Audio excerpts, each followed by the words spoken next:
ever seen. Oh, lady. Tudo bem, Cláudia? Olá, Débora, tudo bem e você? Tudo certo. É muito bom estar aqui com você novamente para darmos, vamos dizer assim, uma continuidade naquele assunto anterior. Seja bem-vinda. Obrigada. Então, o programa passado nós falamos um pouco ainda sobre a questão do TDAH, né? Isso.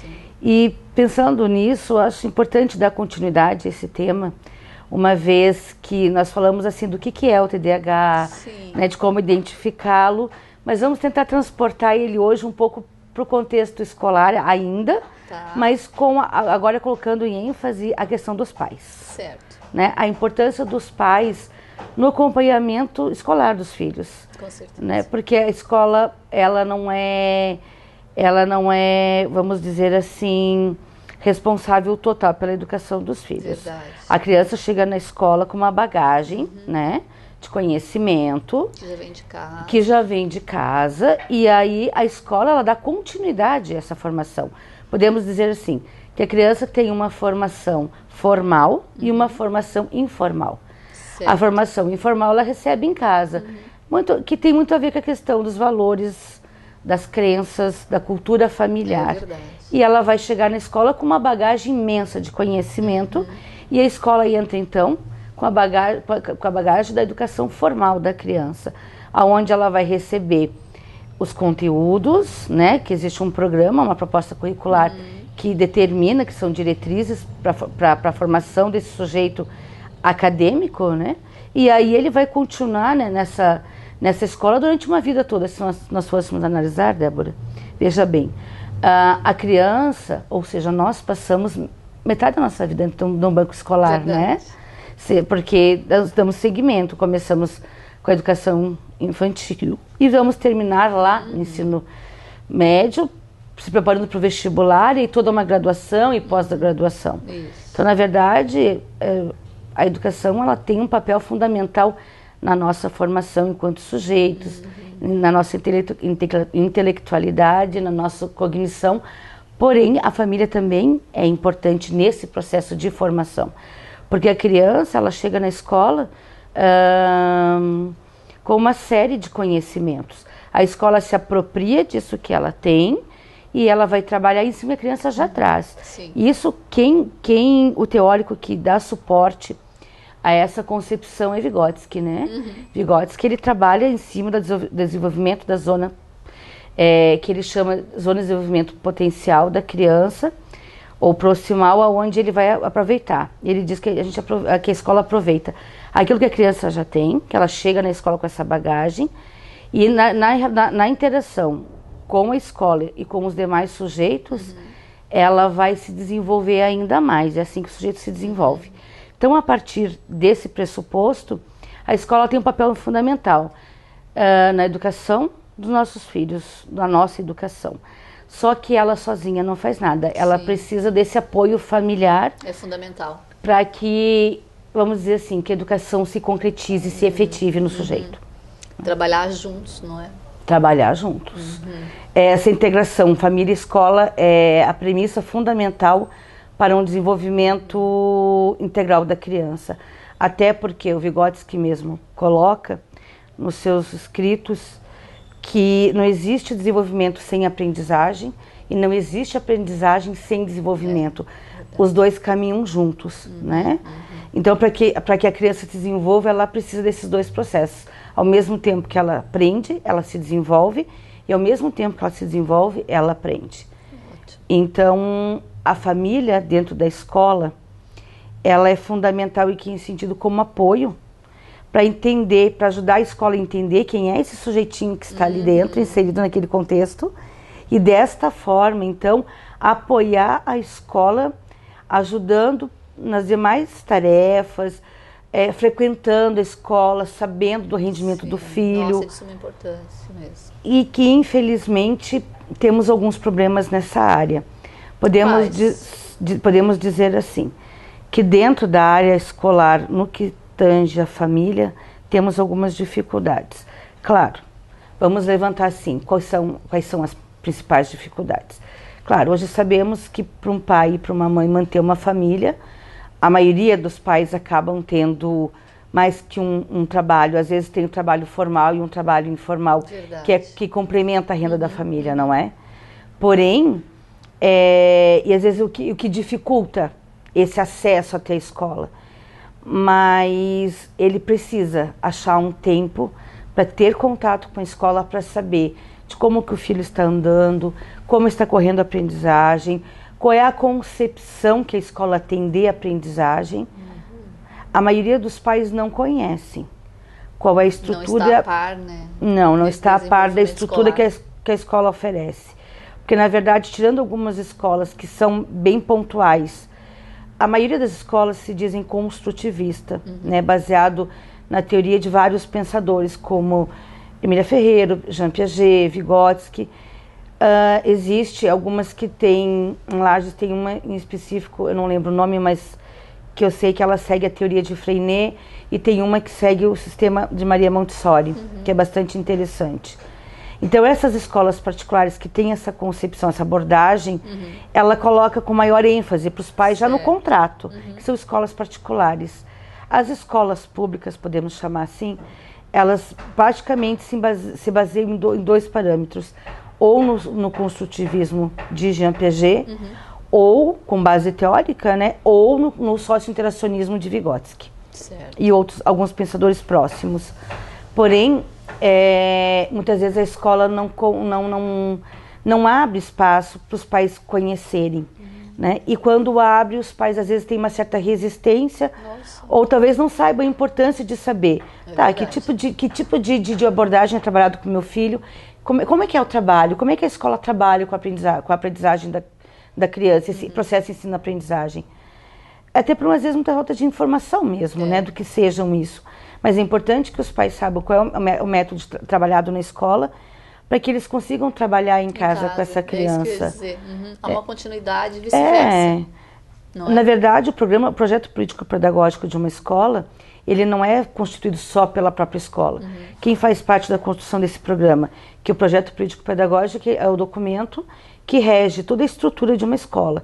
Ele é construído pelos professores, ele é construído pela gestão, pelo pessoal da secretaria, pelos alunos, pela PP, e por alguns pais, e pela sociedade. Sim. Só que muitas vezes esse documento fica na gaveta, ele não fica exposto, e os pais muitas vezes não sabem que existe um projeto político-pedagógico, que na verdade é o norte da educação que o filho vai receber dentro da escola, onde tem então a missão, a visão da escola, a abordagem de trabalho, os projetos, os temas transversais que serão trabalhados no decorrer da formação da criança. Sim. Então é importante que os pais saibam que existe um projeto político-pedagógico, toda escola tem, que deve sempre ter ele atualizado anualmente. E aí poderia começar, vamos dizer assim, uma participação mais efetiva dos pais na escola. E o que acontece?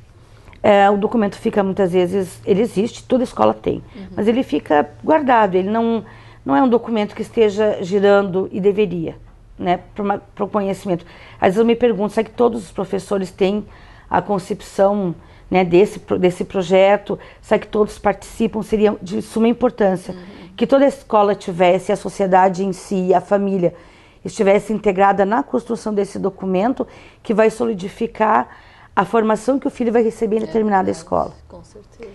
E eu acho, na minha opinião, que muita coisa precisa ser mudada ainda nisso, né?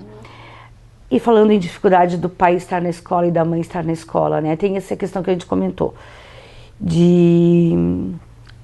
da questão do trabalho, que é bastante complexo. Bem complexo. Que às vezes o patrão libera para ir na reunião da escola. E as crianças sofrem muito com isso, né?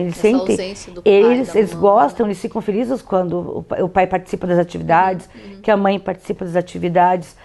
A necessidade é tamanha que os pais participem, que hoje toda escola ela tem um movimento que foi colocado pelo próprio programa político das escolas em si, que hoje tem o Dia da Família na escola, que é o momento onde a escola recebe os familiares, para que os pais conheçam a dinâmica que tem essa integração com a escola, com o filho, com os professores, com o pessoal que cuida da escola, porque quando a gente fala de escola, estamos falando de um contexto, né, que engloba a questão da gestão, do administrativo, do secretariado, do programa de atendimento ao aluno, dos docentes, dos discentes, mas também tem as pessoas que trabalham, que cuidam, que limpam a escola, que são fundamentais. Com certeza. Eles se integram muito com essas crianças, o contato é direto. É direto. Existe a tia que cuida da cozinha, que também tem contato direto. Então, a escola não se constrói por si só. Existe todo um contexto para que ela funcione, para que ela possa existir e formar cidadãos, né? Crianças, aquilo que Paulo Freire coloca, né, como educação para todos, que toda criança hoje tem direito a ter uma educação integral, crítica, mas está muito longe, na minha opinião, está muito longe disso seja uma verdade. Precisa ter toda uma integração maior, né? E a presença dos pais na escola é fundamental para o acompanhamento desses filhos, para que eles saibam como que eles podem ajudar essas crianças em casa. Verdade. O que eu observei já no percorrer que eu trabalhei em algumas escolas, e uma em especial, que eu fiz voluntariado durante 6 anos, como psicóloga escolar, eu observei que existe uma questão, vamos dizer assim, de uma certa negligência mesmo, por parte de alguns pais, de não ir à escola. Às vezes eu penso que a escola também negligencia no sentido de oferecer uma proposta que seja mais atrativa para o pai da escola. Muitas vezes, tirando a questão do trabalho, existe outros poréns, muitas vezes. Existe, geralmente, o pai que não vai na escola, é o pai que mais precisaria estar presente, que é o pai da criança que tem dificuldade. Sim. Isso tem me chamado muita atenção. Por quê? Como psicóloga que atendo na clínica crianças, que vem encaminhado da escola. E a queixa geral da escola, e geralmente o psicólogo, quando ele atende uma criança, ele mantém um contato com a escola para saber o que está acontecendo com essa criança, ou tem uma dificuldade de aprendizagem ou para aprendizagem. Desculpa, mas é nessa demanda dessa criança ou desse adolescente que vem, que você também observa isso? Sim. Também. Também. Aqui também no consultório. Aqui também é observável isso, porque quando você chega na escola, muitas vezes, claro que não é sempre, mas tem pais que precisam estar mais integrados e presentes nessa escola. Aqueles pais de escolas públicas, vamos falar em particular agora, que existe uma queixa bastante grande da escola, que os pais não vêm. E geralmente o pai que não vem é daquela criança que precisaria estar ali. Que é a criança que está com baixo rendimento, ou ela está com sérias dificuldades, ou está apresentando algum tipo de problema escolar. E a pergunta que me incomoda é, por que esses pais muitas vezes não vêm, afastando a questão do trabalho, às vezes a questão de não ter o conhecimento realmente do seu papel, da importância do seu papel dentro da escola. Falta de interesse. Às vezes tem a negligência, fazer o quê? Só que às vezes eu pergunto, como eu falei, no tempo que eu frequentei escola como psicóloga,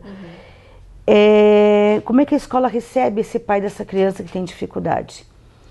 Se o pai sabe que ele vai na escola sempre ouvir a mesma coisa, que o filho tem dificuldade, que o filho não aprende, a impressão que dá é que muitos eles não vão justamente porque eles não sabem, parece que está posto.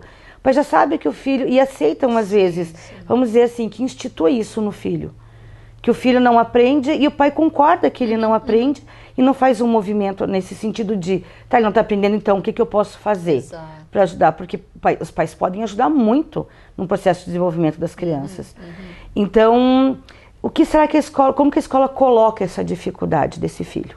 É esse o questionamento maior. Ele coloca como o filho tem uma dificuldade e convoca esses pais, no que vocês podem estar nos ajudando?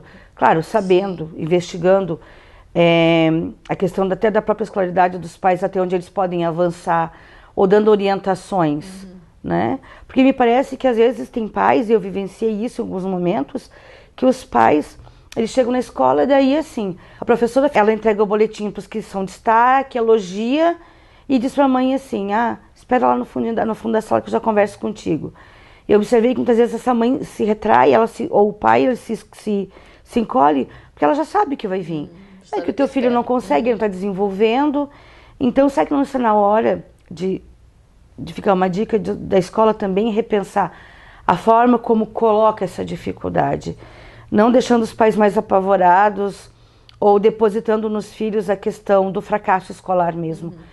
O filho é fracassado. Às vezes, a impressão que dá é que a escola coloca como uma criança é um fracasso e que os pais acatam isso e a criança empaca e ela não vai.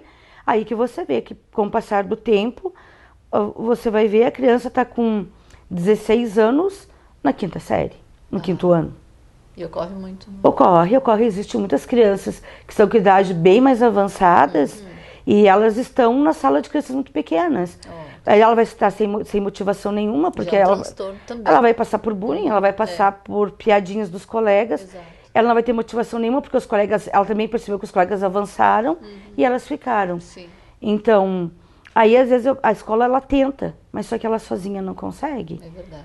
Os pais dessas crianças ou desses adolescentes, eles precisam fazer um movimento de perder o medo, de ir na escola e questionar, de perguntar. Né, o que eu posso fazer pelo meu filho, de acompanhar, de saber qual é a série, o que é dado de conteúdo, o que ele conhece para poder ajudá-lo. A criança precisa de algumas regras para estudar em casa, não só na escola. A criança precisa estudar num ambiente iluminado, ventilado, ter uma alimentação dentro do possível saudável, muitas vezes. E o acompanhamento, que o pai sente junto do lado, né? Não brigue, se a nota não rendeu o suficiente, que converse, que ajude. Eu vejo que se a escola e a família caminharem juntos, Débora, eu acho que a educação ela vai avançar bem melhor. Cláudia, finalizando então este assunto que também é pertinente nos dias de hoje, principalmente nos dias que a gente está vivendo e esse contexto que você também, né, vivencia com essas crianças, adolescentes, enfim. Um recadinho final então a quem está nos assistindo.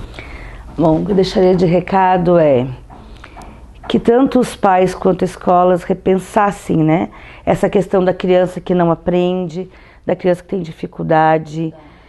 O que está acontecendo que não está sendo suprida muitas vezes essa dificuldade? Né? Será que a dificuldade está só na criança? Porque normalmente o que acontece, via de regra, é depositado essa dificuldade no sujeito. E muitas vezes não é só nela. Porque nós somos sujeitos isolados, nós somos seres sociáveis, né? Nós vivemos em constante interação com o outro. Então, esse outro, podemos dizer assim, que esse outro seria a escola, que esse outro seria a família. A partir do momento que se coloque uma integração, um diálogo possível, adequado, pertinente e claro, talvez essas crianças que a gente coloca como dificuldade de aprendizagem, que em outro momento nós podemos estar falando quais são essas dificuldades, talvez teríamos criança com maior sucesso, melhor rendimento, pais mais satisfeitos com a educação, professores mais otimistas. É verdade. É um conjunto, né? Sim. Não dá pra gente a educação é um contexto inteiro, né? Não é nada isolado. Obrigada pela atenção. Obrigada a você, Débora.